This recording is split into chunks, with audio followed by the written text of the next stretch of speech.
स्वामी समर्थ. गाईला दररोज भाकरी पोळी खायला दिल्याने काय होते? गाईची सेवा करणे, गाईला भाकरी खायला देणे, गाईच्या कोणत्या भागाला स्पर्श केल्याने रोग बरे होतात, गाईला नमस्कार केल्याने काय होते आणि त्यातून मानवाला किती फायदे होतात, आज आपण एका प्राचीन कथेच्या माध्यमातून याबाबत संपूर्ण माहिती जाणून घेणार आहोत. स्वामी भक्तांनो, एकदा देववर्षी नारद भगवान श्रीकृष्णांना भेटण्यासाठी द्वारका नगरीत येतात आणि त्यांना नमस्कार करतात. देववर्षी नारदांना पाहून भगवान श्रीकृष्ण प्रसन्न होतात आणि त्यांचे स्वागत करतात. आज तुम्ही द्वारकेला कोणत्या उद्देशाने आले आहात? नारद देववर्षी म्हणून लागतात. हे भगवान, तुला सर्व माहीत आहे. तुझ्यापासून काही लपवले आहे का? माझ्या मनात काय प्रश्न आहे हे तुम्ही चांगले ओळखता. श्रीकृष्ण म्हणतात, हे देववर्षी, आज तुम्ही संपूर्ण मानवजातीच्या कल्याणासाठी इथे आला आहात. तुम्ही तुमच्या मनातील कोणतीही प्रश्न न घाबरता विचारू शकता. मग देववर्षी म्हणू लागले, हे भगवान, आज मी पृथ्वीवर फिरत असताना मला एक विचित्र दृश्य दिसले. मी पाहिले की काही दुष्ट लोक गायी मारत आहेत आणि दुसरीकडे काही लोक गायीची पूजा देखील करत आहेत. हे दृश्य पाहून मला खूप वाईट वाटले. हे परमेश्वरा, माणूस स्वतःच्या स्वार्थासाठी निष्पाप प्राण्यावर अत्याचार का करतो? गायीची सेवा करणाऱ्या व्यक्तीबद्दल जाणून घेण्याची मला उत्सुकता आहे. त्यांची पूजा केली तर त्यांचे काय फळ मिळते आणि गायीवर अत्याचार करण्याच्या पापी लोकांना काय शिक्षा आहे? नारदजी असे विचारल्यावर भगवान श्रीकृष्ण हसत हसत म्हणू लागले, हे देववर्षी, तुम्ही खूप छान प्रश्न विचारला आहे. जो गायी मारतो त्याला त्याच्या पापाची शिक्षा नक्कीच मिळते, पण जो गायीची सेवा करतो तो सर्वोत्कृष्ट लोकांची प्राप्ती करतो. गायीची सेवा केल्याने माणसाला पृथ्वीवर आणि पुढील जगात काय फायदा होतो हे दरवर्षी मी तुम्हाला त्या कथेद्वारे समजावून सांगतो. ही कथा तुम्ही लक्षपूर्वक ऐकून जो कोणी तिचा प्रचार करतो त्यांची सर्व पापे नष्ट होतात, त्याला संपत्ती मिळते आणि मृत्यूनंतर तो माझ्या घरी जातो. देववर्षी म्हणू लागतात, प्रभू, हे माझे सौभाग्य आहे. मी ही कथा लक्षपूर्वक ऐकून मानवामध्ये तिचा प्रचार करेन. भगवान श्रीकृष्ण म्हणतात, हे देववर्षी, प्राचीन काळातील कथा आहे की पृथ्वीवर व्यवस्थित मनूच्या वंशात केशव नावाचा राजा होता. महाराज केशव व धर्माचे पालन करणारे सद्गुरू आणि अत्यंत शूर होते. त्यांनी आपल्या लोकांना नेहमी आनंदी ठेवले. त्यांचे लोक त्यांच्यावर नेहमी समाधानी होते. मगध देशाची राजकुमारी सुदक्षिणा ही महाराज केशव यांची पत्नी होती. महाराज आणि राणी सुदक्षिणा सुखाने राहू लागले, पण अनेक वर्ष झाली तरी राणीला मूल झाले नाही. तेव्हा महाराज एकटे बसून विचार करू लागले की मी कधीच कोणते पाप केले नाही आणि मी माझे सर्व कार्य नेहमीच धर्माच्या मार्गाने केले आहे, तरीही माझ्या नशिबात मुलाचे सुख का नाही? असा विचार करून तो खूप काळजीत पडला आणि मग त्याच्या मनात एक विचार आला की ही समस्या फक्त गुरु वशिष्ठ सोडवू शकतात. फक्त तोच मला माझ्या दोषाबद्दल सांगेल आणि मुलगा होण्यासाठी काही उपाय सांगेल. असे विचार करून महाराज आपल्या पत्नीसह गुरु वशिष्ठाच्या आश्रमात पोहोचेल. वशिष्ठजी आपली पत्नी अरुंधती सोबत आश्रमात बसले होते. त्याच वेळी महाराज राणीला सोबत घेऊन त्यांच्याकडे जातात आणि त्यांचे दर्शन घेतात. वशिष्ठजींनी महाराज आणि त्यांची पत्नी राणी अरुंधती यांचे स्वागत केले आणि त्यांना आशीर्वाद दिला. वशिष्ठ महाराजांना म्हणू लागले, हे राजा, आज तू आणि राणी अचानक माझ्या झोपडीत येण्याचे कारण काय? महाराज म्हणतात, हे महर्षी गुरुदेव, मी तुमच्याकडे तपश्चर्या करायला आलो नाही. मी तुमच्याकडे मदत मागण्यासाठी आलो आहे. कृपया मला मदत करा. मला खूप वेदना होत आहेत. तेव्हा महर्षी वशिष्ठ म्हणतात, हे राजा, तुमच्यासारख्या महान सम्राटाला मदतीची गरज का आहे?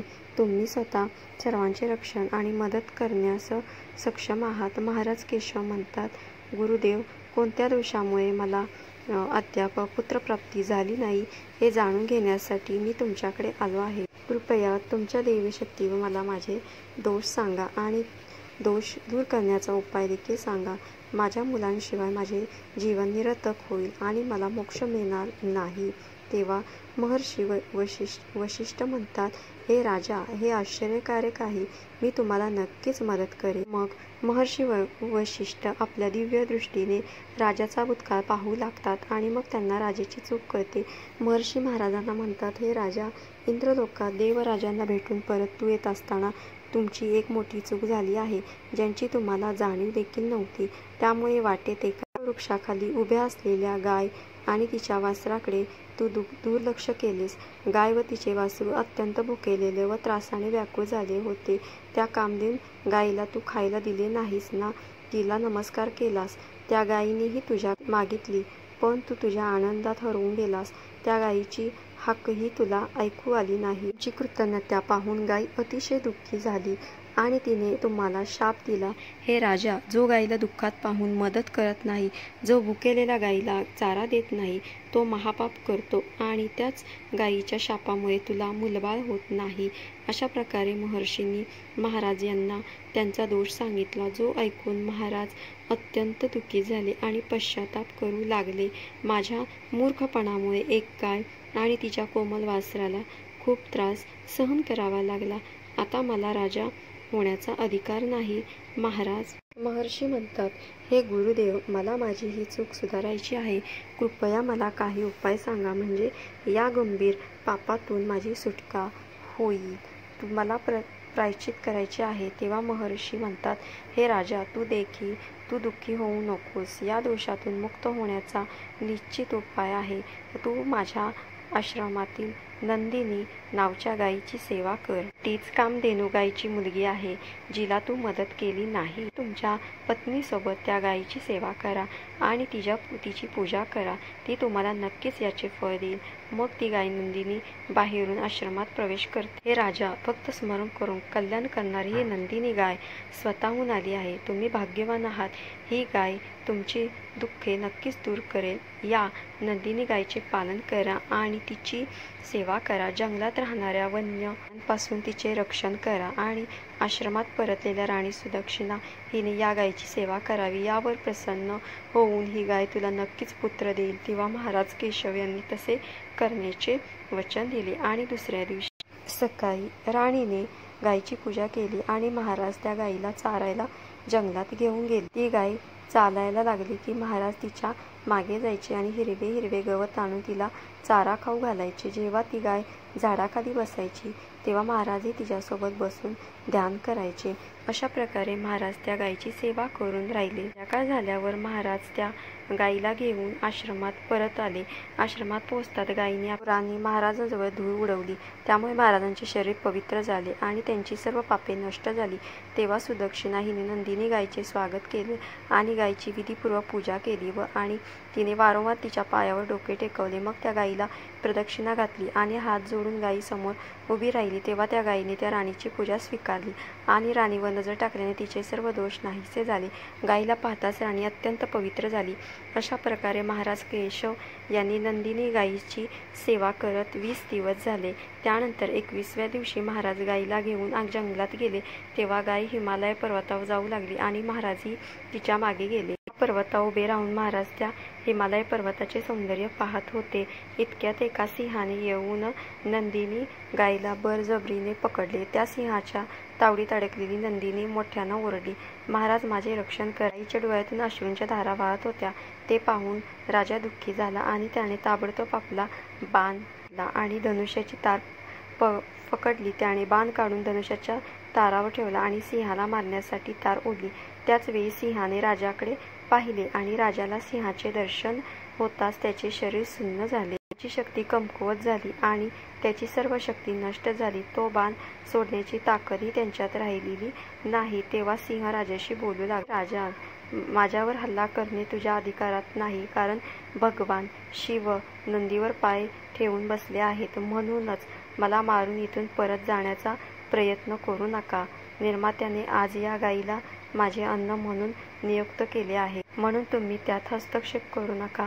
महाराज बोलू लागले, हे मृगराजा, कृपया या गायीला मारू नका. ती नंदिनी गाय आहे. जिने महाराजांची संपूर्ण इच्छा पूर्ण केली. या गायीचा वध केल्यास फार मोठे पाप होईल. गुरुदेवांनी मला या गायीचे रक्षण व सेवा करण्याची आज्ञा दिली आहे. गायीलाही घरी वासरू आहे.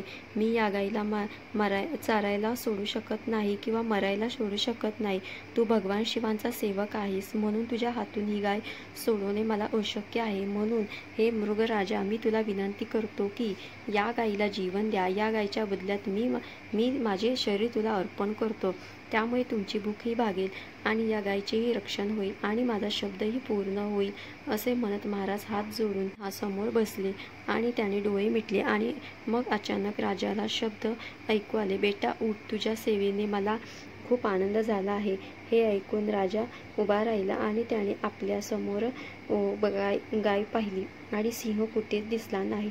तेव्हा नंदिनी गाय राजाला म्हणू लागली, राजा, मी माझ्या ब्रह्माने स्वतःला सिंहात रूपांतर केले आहे. ते परिधान करून मी तुझी परीक्षा घेतली आहे. तू तुझ्या प्राणाची आहुती देण्यास तयार होतास, म्हणून मी तुझ्यावर खूप आनंदी आहे. आता तू माझ्याकडे वरदान माग. तुझी जी इच्छा असेल ती सांग, मी त्या नक्कीच पूर्ण करेन. महाराज म्हणतात, हे गाई माते, माझ्या मनात जी इच्छा आहे ती तू जाणली पाहिजेस. कृपा करून मला मुलगा द्या, ही माझी इच्छा आहे. तेव्हा नंदिनी गाय म्हणाली, हे मुला, माझे दूध पानाच्या कुंडात घेऊन प्या. त्याने तुम्हाला खूप हुशार मुलगा मिळेल. महाराज म्हणू लागले, हे आई, तुझे गोड बोलणे ऐकून मी तृप्त झालो. आता तू माझ्याबरोबर आश्रमात ये आणि मी तुझी पूजा करीन आणि माझे विधी पूर्ण करीन आणि अमृतासारखे दूध पेन. त्यानंतर महाराज त्या गायीला आश्रमात घेऊन आले. आश्रमात पोचल्यावर राणी सुदक्षिणा पुढे आली आणि त्यांनी त्या गायीची पूजा केली. तेव्हा गायी म्हणाली, हे राणी, माझ्या पाठीला स्पर्श कर. यातून तुम्हाला खूप हुशार, बलवान आणि शिकलेला मुलगा मिळेल. त्यानंतर राणीने गायीच्या पाठीला स्पर्श केला. राजा आणि राणीने विधिवत पद्धतीने गायीची पूजा केली आणि त्यांनी त्यांचे अमृत समान दूध प्रसाद म्हणून स्वीकारले. त्या दोघांचा आनंद पाहून महर्षी म्हणू लागले, हे राजा, आता ही गाय तुम्हा दोघांवर प्रसन्न आहे. आता तुझी इच्छा नक्कीच पूर्ण होईल. जी कोणी गायीची सेवा करून तिला चारा खाऊ घालतो आणि तिची प्रदक्षिणा करतो, त्याच्या सर्व मनोकामना सफल होतात. आणि जो गायीचे रक्षण करतो त्याला कधीही दुर्दैवाचा सामना करावा लागत नाही. मृत्यूनंतर तो गौलोकात जातो आणि त्याला भगवान श्रीकृष्णाचे प्रत्यक्ष दर्शन भाग्य लाभते. जो भक्तिभावाने गायीचे दूध पितो, जो गायीच्या पाठीवर असलेल्या कुबाड्याला स्पर्श करतो, तो सर्व रोगांपासून मुक्त राहतो. त्यांचे सर्व दोष आणि पाप नष्ट होतात. जी स्त्री रोज गायीला भाकरी खायला घालते ती भाग्यवान होते. गाय सर्व पापांचा नाश करणारी आणि सर्व इच्छा पूर्ण करणारी आहे. म्हणून सदैव त्याचे रक्षण करावे, पूजा करावी, तिला रोज खायला द्यावे. असे केल्याने मनुष्य सर्व ऐश्वर्य प्राप्त करतो, त्यांचे दरिद्र संपते. तेव्हा भगवान श्रीकृष्ण म्हणतात, हे देववर्षी, अशा प्रकारे गायीची सेवा केल्याने महाराज केशव यांना पुत्रप्राप्ती झाली, ज्याला रघुनंद असे नाव पडले, ज्यांच्या नावाने या पृथ्वी तलावर सूर्यवंश प्रसिद्ध. त्याच्यावर असणारे सर्व संकट दूर होतील आणि तुमच्या सर्व मनोकामना पूर्ण होतील. तुम्हाला ही माहिती आवडली असेल तर आत्ताच आपल्या व्हिडिओला लाईक करा, चॅनेलला सबस्क्राईब करा आणि अशीच नेहमी माहिती ऐकण्यासाठी चॅनेलला सबस्क्राईब करा. श्री स्वामी समर्थ.